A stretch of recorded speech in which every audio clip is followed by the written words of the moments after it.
രാവിലെ നല്ല മസാല ദോശയും ചട്നിയൊക്കെ ആയിരുന്നു കേട്ടോ. അതൊക്കെ കൂട്ടി ചായ കുടിച്ചതിന് ശേഷം ഞങ്ങൾ കുറച്ച് സാധനങ്ങൾ വാങ്ങാൻ വേണ്ടിയിട്ട് പോയിട്ടുണ്ടായിരുന്നു.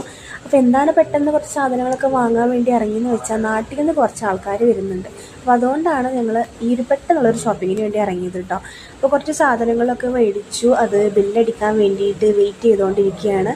അങ്ങനെ നമ്മൾ ബില്ലൊക്കെ അടിച്ച് നേരെ നമ്മൾ ഡാമിൻ്റെ ബാക്ക് സൈഡിലോട്ടാണ് പോയത് കേട്ടോ.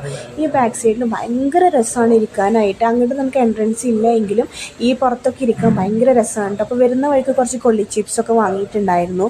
പിന്നെ ഓറഞ്ച് അങ്ങനത്തെ ഐറ്റംസൊക്കെ ഉണ്ടായിരുന്നു. അപ്പോൾ അതും ഒക്കെ നമ്മൾ അവിടെ ഇരുന്നിട്ട് തന്നെ കഴിച്ചു. അവിടെ ഇരിക്കാൻ ഭയങ്കര രസമാണ്. ഭയങ്കര സൈലൻ്റാണ്. കിളികളുടെ സൗണ്ടും കാര്യങ്ങളൊക്കെ ആയിട്ട് നല്ല ഭംഗിയുള്ളൊരു സ്ഥലമാണ് കേട്ടോ. അങ്ങനെ അവിടുന്ന് അതൊക്കെ കഴിച്ചതിന് ശേഷം നമ്മൾ കുറച്ച് നേരം അവിടെ ഇരുന്നിട്ട് നേരെ വീട്ടിലോട്ട് തിരിച്ചു പോരുന്ന വഴിയിൽ റെയിൽവേ സ്റ്റേഷൻ കണ്ടിട്ടുണ്ടായിരുന്നു കേട്ടോ. ഭയങ്കര സൈലൻ്റ് ആയിട്ടുള്ള റെയിൽവേ സ്റ്റേഷനായിരുന്നു. ആരും ഉണ്ടായിരുന്നില്ല. ഏകദേശം ഒരു 5 മണി സമയമായിരുന്നു കേട്ടോ. അപ്പോൾ അവിടെ കുറച്ച് നേരം നടന്നതിന് ശേഷം ഞങ്ങൾ നേരെ വീട്ടിലോട്ട് പോയിട്ട് സാധനങ്ങളൊക്കെ അവിടെ വെച്ചിട്ട് രാത്രി ഫുഡ് കഴിക്കാൻ വേണ്ടിയിട്ട് പുറത്തോട്ട് ഇറങ്ങിയിട്ട്. അപ്പോൾ ഇത് മലയാളീസിൻ്റെ ഒരു ഷോപ്പാണ്, മന്തിയുടെ ABS മന്തി ഹൗസ്. മറ്റേ അവിടെ നിന്ന് നോർമൽ അൽഫാം മന്തി ഓർഡർ ചെയ്തു.